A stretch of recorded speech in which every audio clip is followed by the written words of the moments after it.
Hi everyone, welcome back to my YouTube channel. I hope you all are doing absolutely fine.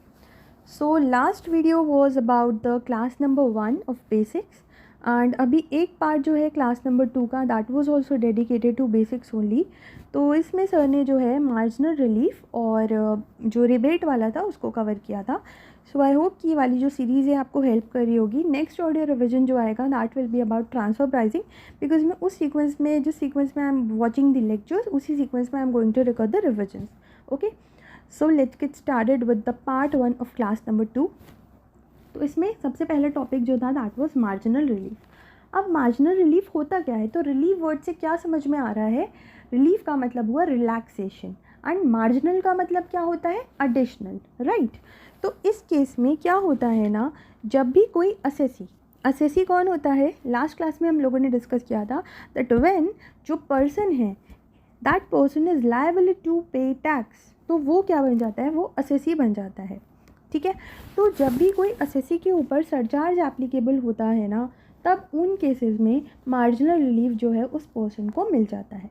अब person में तो आपको पता ही है, इंडिविजुअल भी आ गया, फर्म भी आ गई, कंपनी भी आ गई, सब आ गए, हम लोगों ने डिस्कस किया ही था.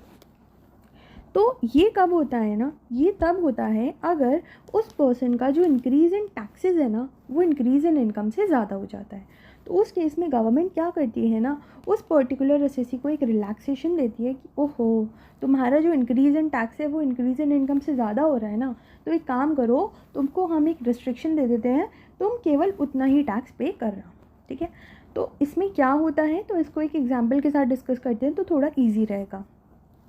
तो जैसे सपोज़ कोई डोमेस्टिक कंपनी, सर ने भी क्लास में एग्जांपल दिया था तो आप वो ओपन कर सकते हो, उससे आपको भी क्लियर रहेगा.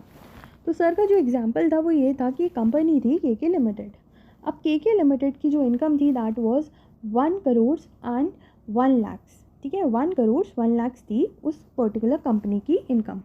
अब उसमें डोमेस्टिक कंपनी में हम लोगों ने क्या पढ़ा था? डोमेस्टिक कंपनी में हम लोगों ने ये पढ़ा था कि अगर लास्ट टू लास्ट ईयर, मतलब last to last financial year की जो टर्नओवर या ग्रॉस रिसीट्स हैं, अगर वो 400 करोड़ तक होती हैं, तब तो उसमें जो टैक्स रेट होता है दैट इज़ 25% एंड अदरवाइज़ क्या होता है? 30% का टैक्स होता है. ठीक है, तो इस केस में क्या हुआ था? इस केस में जो टर्नओवर थी वो 500 करोड़ थी ना, तो इस वजह से यहाँ पर जो टैक्स रेट था दैट वाज 30%.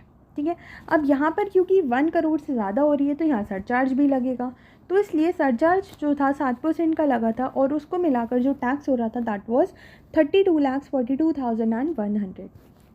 अब हम क्या करते हैं ना, अब हम देखते हैं इंक्रीज़ इन इनकम. तो हम क्या करते हैं, इंक्रीज़ इन इनकम देखने के लिए ना हम उसके नियरेस्ट वाले पे जाते हैं. जैसे सपोज़ 1 करोड़ 1 लाख है ना, तो 1 करोड़ 1 लाख का नियरेस्ट क्या होगा? 1 करोड़ 1 लाख का नियरेस्ट होगा 1 करोड़, राइट. तो इसलिए हम क्या करेंगे, सबसे पहले तो हम लोगों ने 1 करोड़ 1 लाख पे इनकम निकाल लिया. अब हम क्या करेंगे, जो उसका नियरेस्ट वाला है उस पर हम निकालेंगे कि कितना टैक्स जो है वो आ रहा है. तो हमने निकाला टैक्स ऑन 1 करोड़, वो था आपका 30 लाख का. तो अब हम क्या करेंगे, अब हम यहाँ पर कंपेयर करेंगे कि इंक्रीज़ इन टैक्स ज़्यादा. ये थोड़ा सा मैं लॉन्ग कट बता रही हूँ, उसके बाद में वी विल डिस्कस कि इसका शॉर्टकट क्या है, जिससे तो थोड़े से ही उसमें आपका आंसर आ जाएगा. तो इंक्रीज़ इन इनकम तो यहाँ पर हो रहा है 1 लाख, लेकिन इंक्रीज़ इन टैक्स जो हो रहा है वो हो रहा है 2,42,100. तो क्योंकि यहाँ पर हमारे जो इंक्रीज़ इन टैक्सेस हैं that are greater than increase in income, इसलिए यहाँ पर जो है मार्जिनल रिलीफ मिलेगा. तो मार्जिनल रिलीफ मिलता है तो क्या होता है ना, गवर्नमेंट हमको एक रिलैक्सेशन देती है, एक मैक्सिमम टैक्स परसेंटेज देती है, एक मैक्सिमम टैक्स अमाउंट देती है कि आपको केवल और केवल इतना ही टैक्स अमाउंट जो है वो पे करना है. अब ये होता क्या है, ये होता किसके इक्वल है? तो ये होता है tax on the nearest income. जैसे सपोज़ हमारे केस में क्या है, 1 करोड़ 1 लाख हमारी कंपनी की इनकम है, so tax on 1 crore plus increase in income. ठीक है, अब इस केस में इंक्रीज़ इन इनकम क्या हो गया? इंक्रीज़ इन इनकम हो गया हमारा 1 लाख का, राइट. तो tax on 1 crore plus increase in income, तो इसलिए यहाँ पर हमारा जो हो जाएगा इस केस में मैक्सिमम टैक्स जो पेएबल होगा that will B 31 lakh plus 4% जो आपका हेल्थ एंड एजुकेशन सेस होता है वो, तो उसको मिला के 32,24,000. ठीक है, तो जिसने क्लास देखी होगी डेफिनेट सी बात है उसको ही समझेगा, बिकॉज ये एक ऑडियो रिविजन ही है, तो इसलिए मैंने आपको बता दिया कि हमारा इस तरह से जो है ये क्वेश्चन होता है. ठीक है, तो इस तरह से सर ने और भी एग्जांपल्स दिए थे, तो इसके एग्जांपल्स के साथ ही हम डिस्कस कर लेते हैं. जैसे एग्जांपल नंबर 2 है, तो एग्जांपल नंबर 2 में क्या हुआ है ना, हाँ, आपको कुछ बातें और ध्यान रखनी है। आपको जो है सरचार्ज के रेट्स को बहुत ज़्यादा ध्यान में रखना है, और आपको ये चीज़ भी बहुत ध्यान में रखनी है स्पेशली इंडिविजुअल के केस में कि वो जो है वो इंडिविजुअल रेसिडेंट है, नॉन रेसिडेंट है, देन अगर वो एज ग्रुप का किसका है, ठीक है। अगर वो सपोज़ कोई नॉन रेसिडेंट है और वो 62 ईयर्स का भी है, तब भी उस नॉन रेसिडेंट को बेसिक एग्जम्पशन लिमिट जो मिलेगी वो 2,50,000 तक की ही मिलेगी, ठीक है। तो एग्जाम्पल नंबर 2 को एक बार हम डिस्कस कर लेते हैं और ये भी देख लेते हैं इसका प्रेजेंटेशन कैसे हुआ है।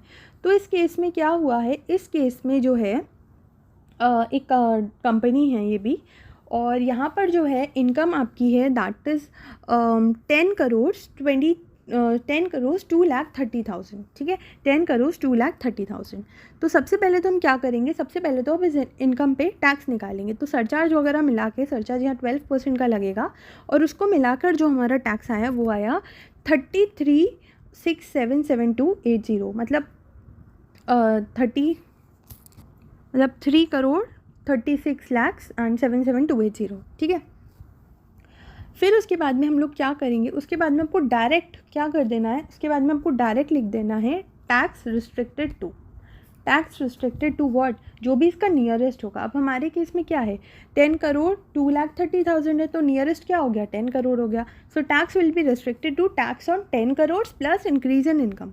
तो टैक्स ऑन 10 करोड़ हमारा कितना आया, टैक्स ऑन 10 करोड़ हमारा आया 3 करोड़ प्लस 21 लाख का सरचार्ज, और इसमें हम क्या ऐड कर देंगे 2,30,000, क्योंकि वो हमारा इंक्रीज इन इनकम है वो हम ऐड कर देंगे। प्लस हम क्या कर देंगे इसमें हेल्थ एंड एजुकेशन से इसको मिला देंगे 4% का, तो उससे हमारा नेट टैक्स लायबिलिटी जो है वो आ जाएगा, ठीक है। तो इस केस में हमारा जो मार्जिनल रिलीफ का अमाउंट होगा वो क्या होता है, मार्जिनल रिलीफ का अमाउंट जो होता है वो निकलता है आपका increase in taxes minus increase in income. तो वो जो भी अमाउंट आपका होता है वो आपका निकलता है मार्जिनल रिलीफ का अमाउंट, ठीक है।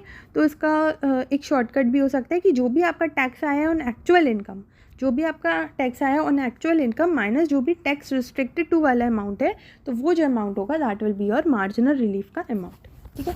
बाकी तो मैंने आपको जो 2-3 चीज़ें बताई उसका ध्यान रखना, सरचार्जेस वाला और वो क्या एज ग्रुप का एंड वो रेसिडेंट है या नॉन रेसिडेंट है। फिर उसके बाद में रिबेट वाला जो था उसकी बात हुई थी। तो रिबेट वाले में क्या हुआ था, रिबेट वाले में रिबेट जो है वो एक इंडिविजुअल को कम मिलती है, रिबेट एक इंडिविजुअल को मिलती है जब उसकी जो नेट टैक्सेबल इनकम होती है ना वो 5 लाख तक होती है, वो 5 लाख तक होती है, तब उसको मिलती है rebate under section number 87A, ठीक है।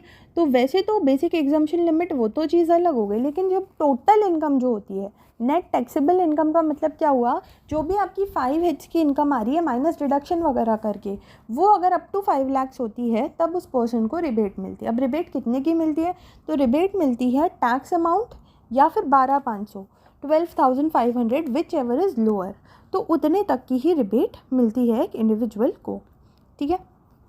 अब यहाँ पर साफ साफ लिखा हुआ है ये केवल और केवल एक इंडिविजुअल को मिलेगी, साथ में वो इंडिविजुअल भी कैसा होना चाहिए, रेसिडेंट होना चाहिए, वो इंडिविजुअल रेसिडेंट होना चाहिए।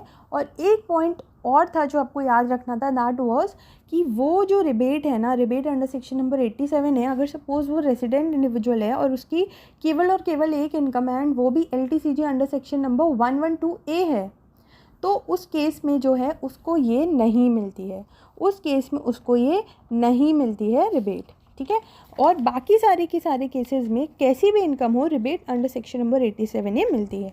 और LTCG अंडर सेक्शन 112A में क्या टैक्स रेट होता है, 10% इन एक्सेस ऑफ 1 लाख। तो वहाँ पर ऑलरेडी हमको क्योंकि 1 लाख की छूट मिल रही है ना, इसलिए वहाँ पर कोई रिबेट वगैरह का फंडा नहीं होता है। मतलब this is not the actual logic, but मैंने इसलिए बताया सो दैट आपको ध्यान रहे, ठीक है।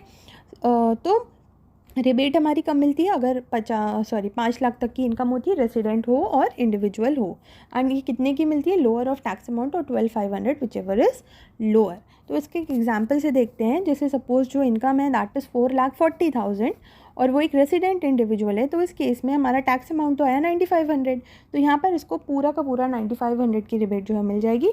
फिर रिबेट मिलने के बाद में हम क्या करते हैं, एजुकेशन सेस लगाते हैं, हेल्थ एंड एजुकेशन सेस 4% का, एंड फिर हमारी नेट टैक्स लायबिलिटी आती है, ठीक है।